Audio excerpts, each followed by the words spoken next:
Hello, welcome to Gardener's World. Well, spring is just romping its way through the garden here at Longmeadow, but no plant is more operatic at the moment than this Crown Imperial. And I love the way that it stands up like this gorgeous pineapple, this top knot of hair and these intense colours. But the colours are all part of the changing scheme you get at this time of year. The spring garden here starts off with snowdrops, and then you get the hellebores, and you get these particular points of colours with lots of purples. But by now, really focusing on the yellows and the lime greens. And it doesn't matter if it's the smallest erythronium or a great big plant like the Crown Imperials. They all work together to create this incredibly vibrant tapestry, which is changing every single day. And as well as celebrating the very best of Longmeadow at this time of year, we're returning to South Africa to find out where red-hot pokers grow in the wild. And Carol pays another visit to Sally and Jeff in Somerset. Wow. And discovers a range of perennials they've inherited in their garden which are perfect material to create new herbaceous borders. This is a plant to fall in love with. It's such a good plant. And it'll last just years and years.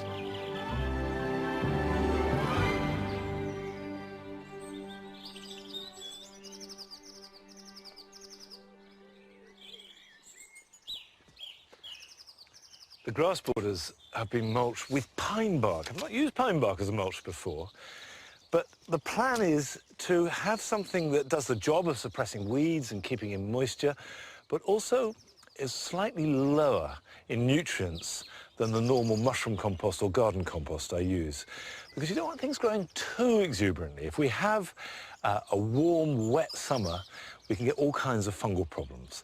You can see here that the new shoots are appearing, and within a month or so they'll be about 3 foot tall. By midsummer they'll be up here, and by late summer 6 foot, 8 foot, 10 foot tall. So now is the moment to get in and plant in amongst them, to plan ahead so that the display isn't just grasses but is interwoven with colour. So I've got some Verbena bonariensis here. I sowed this last spring intending to plant it out in midsummer, but by then there was too much cover. And Verbena bonariensis comes from the pampas of South America, so they need light and air. The plan is to weave these and other plants in amongst the grasses so they get established. And by the time the grasses grow up and start to dominate, the accompaniment can cope with it and hold their own. When you're planting in annuals or new young perennials into an established border at this time of year, try and think of the picture in July, August and September, and what they're going to be like and how they'll all work together. I'm going to be putting in quite a few things over the next few weeks, some of them annuals, and also some more perennials, because one of the plants that I've got very fond of recently is Nyphofia. I never really grew it very much, and I think it's because I didn't understand it. I didn't quite know how it worked. I just thought of it as red-hot pokers. There's a lot more to Nyphofia than that. And if you want to learn about a plant and you want to get engaged with it, you need to find out where it comes from. And we went to South Africa to see Nyphofias growing in the wild.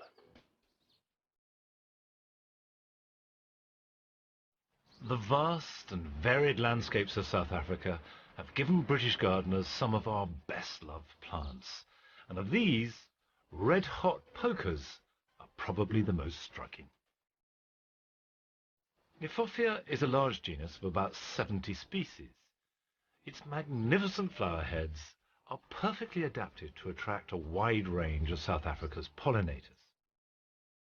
Nyphofia uvaria, which grows in the Fynbos region of the Cape, was first encountered by Europeans in the 17th century.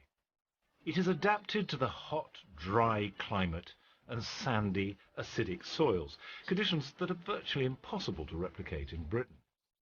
But over the next few centuries, a few hardier species were discovered, and European gardeners soon fell for their exotic flowers. The hardiest, and still one of the most impressive, was found growing high in the Drakensberg Mountains. Robin Simmons is an expert in indigenous plants, and she lives in the area. Wow. This is Nyphofia coalescens. Beautiful in its natural habitat in the mountains of Lesotho. The colors are just, wow, almost torches of color. There's not much topsoil here. It's basalt underneath, serious rock. So the soils are very, very shallow.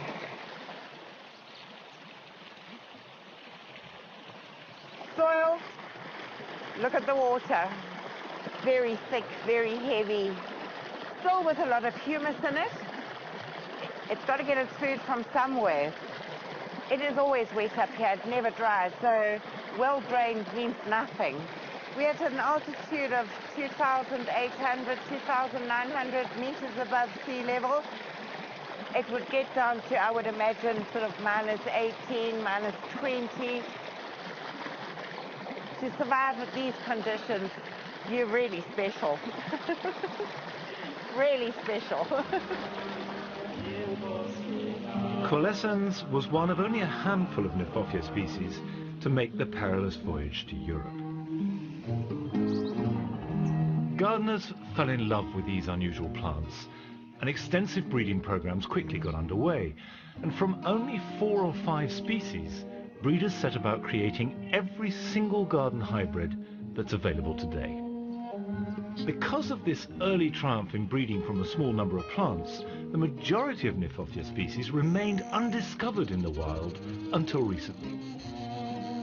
With the aim of conservation rather than cultivation, a new generation of South African botanists have been documenting these little-known Nyphofia populations and have found an incredible wealth of beautiful plants, ideal for growing in the UK.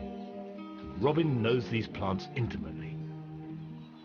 Normally pokers are quite bold plants. Their leaves are quite strappy and they will kind of make a statement. The only statement it makes are these beautiful, delicate little flowers, but like a fairy plant. It's Nyphofia buchanani. Fairly well-drained soils. If you look at the soils around here, it grows in grassland. We would get down to -12, -15, so it's a really, really hardy plant. Normally, the white red hot pokers have either got stripes of yellow or green on the actual flowers. But this here, it's got a little pink blush on the top. And as the flowers open, so that pink blush actually disappears. A pure white red hot poker. This little poker has got a beautiful scent. It's such a spring scent, sort of freesia, which is also really unusual in red hot pokers because normally they don't have scents at all.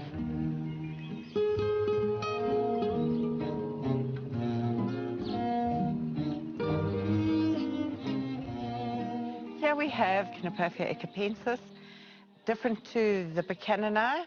It actually grows in wetland, in marshy areas. Let's see if we can find some little mud ball. And you can see how wet it is. Not really friable. The flowers are quite long, tubular flowers. This area here also gets down to the -12s, -13s. It will stay damp all the way through the year. If you've got a really wet patch in your garden, this is the ideal plant.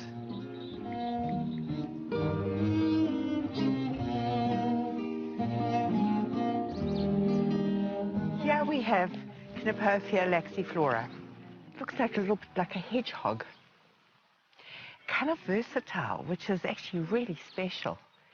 From here in this area, -5, -6 in winter, all the way through to the Berg, where it's -15. And they cope with it. The flower head is actually really long, and it takes a long time for it to flower, to work all the way up. They're found in a variety of colors in the wild, from deep orange to the much softer salmony orange. It's one of my favorite Nyphofias. It's through the dedication of people like Robin that we're learning more about how best to grow this fascinating group of plants and discovering new species perfect for British gardens. I suspect that Nyphofia are set to delight and surprise us for generations to come.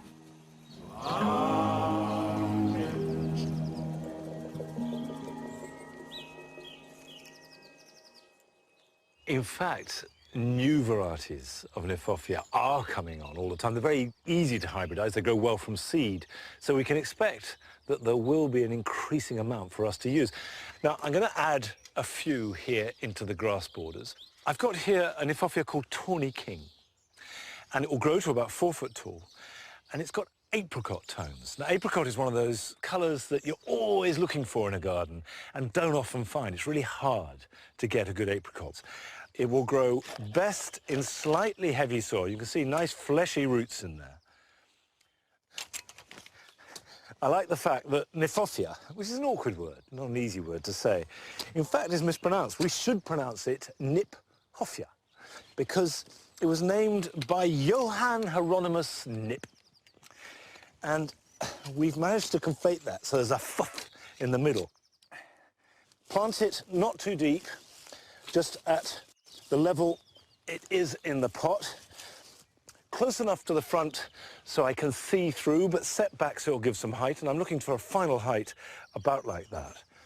Flowering in late summer. Next, I want to plant a smaller Nyphofia, and this is Wrexham Buttercup. It's got the most fantastic, brilliant yellow tinge with green. And it's that green that you get in Nyphofia flowers that I love. If you've got very light soil, if it's sandy or chalky, you do need to beef it up with some well-rotted manure or compost. These are plants that like some moisture. They won't thank you if they're too sharp draining.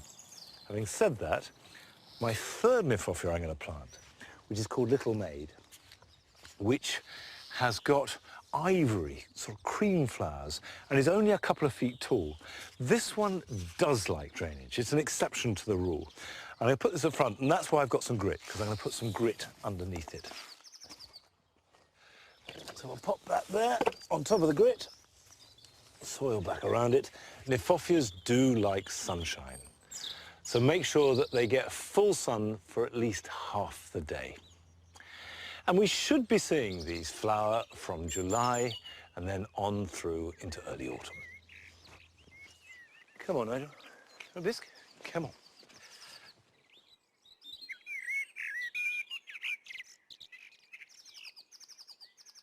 Come on.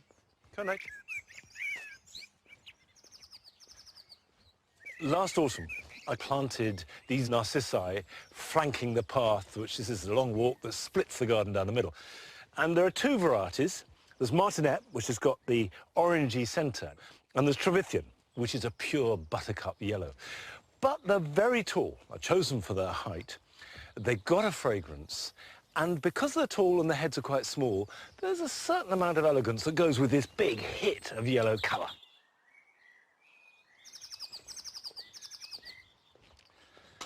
I grow sunflowers every year, mainly for the jewel garden. But it's quite a long time since I've grown a giant sunflower, a sunflower grown solely to see how big you can grow it. And this year, I'm going to grow giant sunflowers again. I've got 4 varieties here. I'm going to grow all 4 and see which of them is tallest. I've got giant yellow, which I've grown before, Kong, which I haven't, Pike's Peak, which claims to be the sunflower that others look up to, and Mongolian giant. Now, all of these 4 reckon themselves to be the biggest sunflowers possible. And we are giving away 1,000 of each of the 4 varieties. That's a total of 4,000 packets of seeds. If you go to our website, you'll see details of how to apply for them. So you too can take part in seeing how big we can grow a sunflower. Now, there is nothing subtle or sophisticated about this. This is only and all about size. However, it doesn't matter what kind of sunflower you're growing, whether it is perfect, sophisticated mixture of colours or just the most enormous plant that you can conceive of, you sow them in the same way. A normal peat-free potting mix will do the job fine. And I just put 2 to each plug. And I will weed out the smallest of the 2 once they've germinated. Cover them over lightly, and of course, label them. This is giant yellow. Now, that's all good fun. And hopefully by the end of summer, we will have some real giants to celebrate. But Sally and Jeff Davis have tackled an altogether more tricky problem, which is how do you convert an overgrown, rambling garden into a space that feels like your own? Well, who better to help them than Carol? And this week, she's gone along to assist them make a herbaceous border. Sally and Jeff have begun the process of transforming the garden that surrounds their new home. Last time, we started clearing the beds, moving some precious shrubs and tackling some pruning. Since then, with their confidence growing and friends and family lending a hand, they've moved on apace. Now their garden's starting to take shape, it's time to take stock of their herbaceous perennials. Wow! Just look at this! I mean, what a huge difference it's made. Don't you feel happier with it? Much happier. Yes. Yeah. Where you've taken these things away, you can see all sorts of things that have been growing up underneath them too. Shall we go and explore? Oh, yes. Yes. Do you know what this is? Wow, I thought it was a weed to start with because there's so much of it. It's a lovely plant. Its common name is Jerusalem sage. And then over here, look. It's a plant called Persicaria bistorta. Again, I thought it was a weed, actually. Can you see these Oh, yeah. Oh, yes. little pink Starting to flowers? flower. That sort of spike. You can see all sorts of things starting to emerge. I think that these plants are going to make the basis of your new herbaceous borders. What we want to do with them is dig them up, move them across, and actually design with these plants. So the plan is, when you've made your steps, you're going to have 2 herbaceous borders up there, Yep. and then this third one complementing it here. But first of all, I want to talk to you about your soil. Look at that. Very free draining, but very little nutrient. But that's where this comes in. Okay. And this is the very best stuff of all. It's old, rotted muck. Have a sniff. Can't smell anything, No, really. it doesn't smell of anything at all. Come on, let's go and grab some plants. So this is Centaurea montana, perennial cornflower. It's a good lump of phlox. Can you see what sort of wiry roots it's got? Yeah. So all the more reason to dig as much soil out as we possibly can.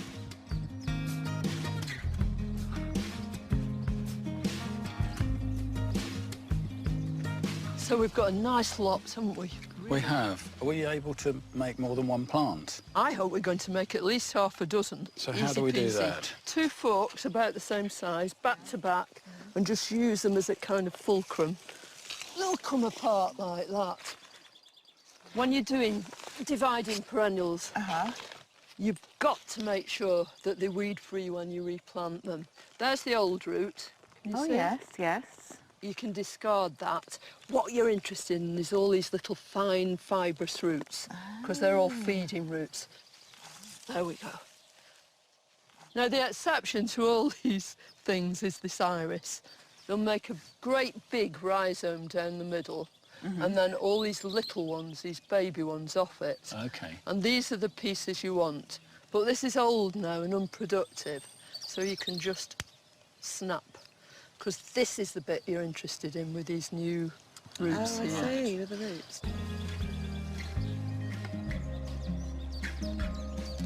I didn't realise you could be so rough with these plants.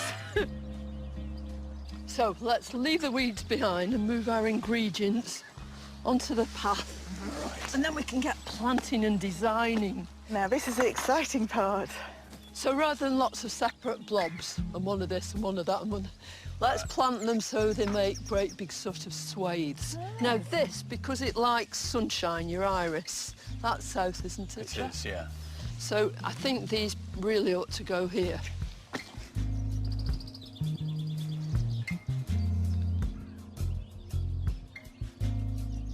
got to make sure that this is absolutely exposed to the sun.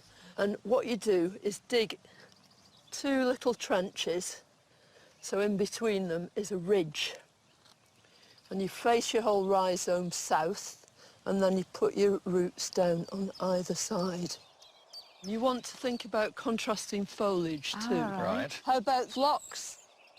And think about the way you're planting, not just a row of something or a blob. It's quite nice to use wavy lines here. And then shall we do Restrantia?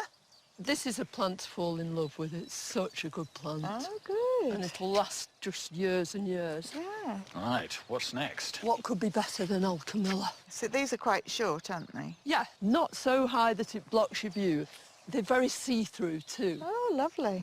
Whenever you're planting something with a big root like that, whatever you do, don't wrap them up like that or like that, because they'll die. A better alternative is just to chop them, and that will actually encourage them to make lots of little fibrous roots.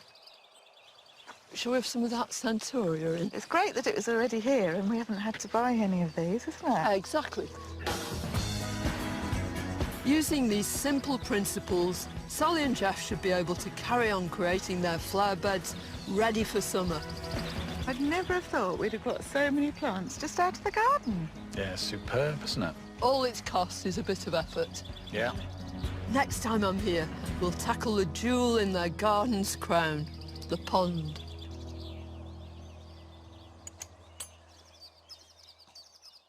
We all want to have gardens that are mature and magnificent, but I tell you the most exciting part is when you're making a garden. Just that thrill of seeing it come into being slowly is fantastic. I envy them.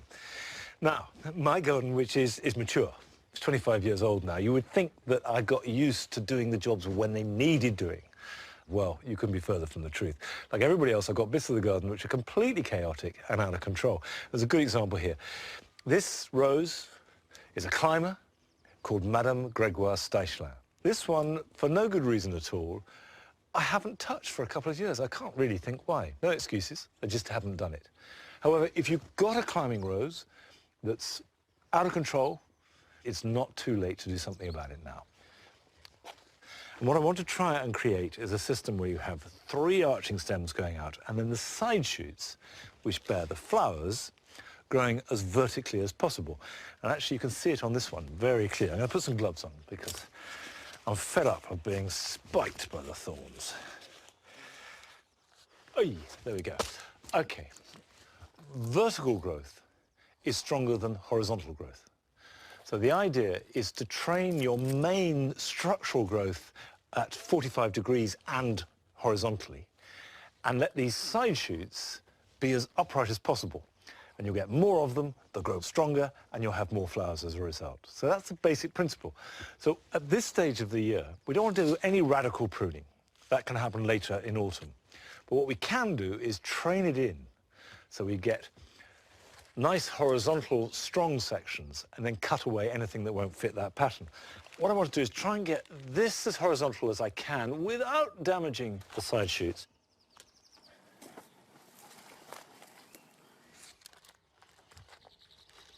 Feel what I'm doing now. You got that? Okay. Ah!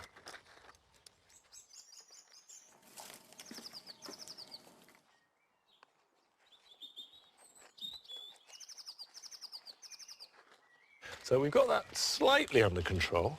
At this stage, I can start removing stuff that's in the way. So this, for example, is never going to train up. I don't want it coming outwards, so I'm going to cut that back quite hard. Likewise, this one can go back to there, and this can go back to there. So we're starting to get the more familiar structure of a rose with a horizontal main stem and these shoots that will bear flowers, and new shoots will come up too. This will give Madame Gregoire Steichelin every chance to shine all summer long. Now, as well as looking after roses, here are some other jobs to be doing this weekend. You shouldn't cut back any of the foliage of daffodils until they die naturally. However, it's a good idea to remove the seed heads because seed production takes a lot of energy from the plant and will reduce the number and quality of next year's flowers. Although I put up my supports for climbing beans a few weeks ago, the ground is too cold for them to germinate and grow well. But if you sow your beans into pots or plugs, and then give them some protection either from a windowsill or greenhouse to germinate, they will grow on strongly, and by the time the weather is warm enough, you'll have healthy young plants to put outside. Over the winter, Mediterranean herbs like marjoram, oregano or sage become very woody and have lots of old growth. So cut this back to the ground, let light and air into them, and the new shoots can grow strong and tender and perfect for cooking with.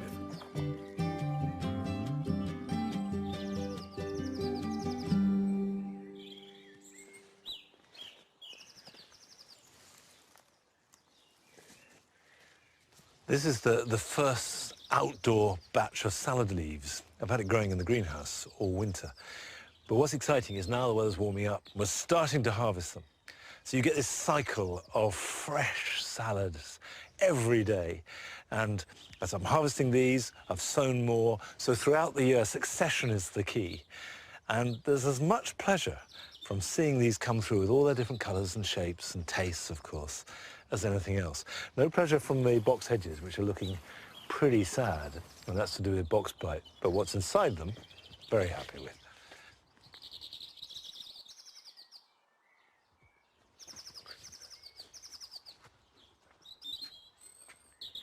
This is the great white cherry, or Tai Haiku. And actually, it's probably as good as it's ever been, because what often happens is just as the flowers come out, you get heavy rain or you get winds and they just get battered to pieces. It only lasts at its best for about 4 or 5 days, so you're lucky. This is just perfect. And I love the story about it. You probably know it. It's how that it was revered in Japan, but it disappeared in the 18th century. And there were pictures of it and people spoke about it, but there were none to be found. And then it popped up in a Sussex garden. A man called Captain Ingram, Cherry Ingram, discovered it, took some to Japan, said, "Is this it? Is this the plant you've been talking about?" and got pictures of. It was. And from that, it spread through all our gardens. And it is this glorious, fulsome, almost voluptuous blossom. Doesn't last long, but while it does, fantastic. If you've got a plant in your garden that you feel captures the spirit of the moment, take a picture and send it to us. Thank you for all the pictures you've already sent, and keep them coming. We do like to see what's looking particularly good at this moment in your gardens.